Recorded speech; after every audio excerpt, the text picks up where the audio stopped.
নমস্কাৰ সকলোকে জিকে আসাম চেনেলটোলৈ পুনৰবাৰ স্বাগতম জনাইছো। আজি আমি আলোচনা কৰিম আসাম টেটৰ 2021 ৰ বাবে সিডিপি যিখন পেপাৰ আছে এলপি আৰু ইউপিৰ বাবে 12টা অতি ইম্পৰ্টেন্ট প্ৰশ্নটোৰ আজি আমি লৈ আহিছো। পুনে আমি প্ৰশ্নটোলৈ 1 নম্বৰ প্ৰশ্নলৈ আগবাঢ়িছো। 1 নম্বৰ প্ৰশ্নত সুধিছে পিয়াজেৰ মতে মননাত্মক বিকাশৰ স্তৰ কেইটা? উত্তৰ 4টা। 2 নম্বৰ প্ৰশ্নত আছে শিশুৰ বস্তু পাৰদৰ্শিতাৰ বিকাশ তলৰ কোনটো স্তৰত হয়? উত্তৰ সংবেদন সঞ্চালনমূলক স্তৰত। 3 নম্বৰ শিশুৰ প্ৰতিনিধিত্বৰ অসমৰ্থতা তলৰ কোনটো স্তৰৰ সৈতে জড়িত? উত্তৰ পাক কাৰ্যকৰীকৰণ স্তৰ।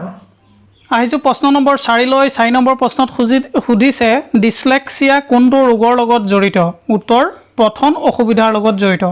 5 নম্বৰত সুধিছে ডিসগ্ৰাফিয়া শব্দটোৱে কি বুজায়? উত্তৰ লিখন অসমৰ্থতা। 6 নম্বৰ প্ৰশ্নত সুধিছে কোনো বাহ্যিক প্ৰভাৱৰ দ্বাৰা প্ৰভাৱান্বিত নোহোৱাকৈ আত্ম অনুশীলন আৰু আত্মসংযমৰ মাজেদি শিশুসকলক পৰিচালিত হ'বলৈ সুবিধা দিয়া পদ্ধতিটো কি? উত্তৰ মন্টেশ্বৰী পদ্ধতি। আহিছো প্ৰশ্ন নম্বৰ 7 লৈ।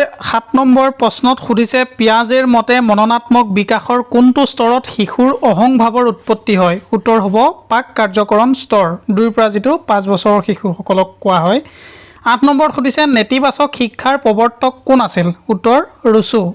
9 নম্বৰ ইংৰাজী স্কুল শব্দটো গ্ৰীক ভাষাৰ কি শব্দৰ পৰা আহিছে? উত্তৰ হ'ব স্কলে শব্দৰ পৰা আহিছে। আহিছো 10 নম্বৰ প্ৰশ্নটোলৈ। 10 নম্বৰ প্ৰশ্নত সুধিছে স্মৰণ স্তৰৰ শিক্ষণৰ প্ৰদৰ্শক কোন আছিল? উত্তৰ হাৰ্বাৰ্ট স্পেন্সাৰ। 11 নম্বৰ প্ৰশ্নত সুধিছে মিমেচিছ শব্দটো এটা গ্ৰীক শব্দ, ইয়াৰ অৰ্থ কি?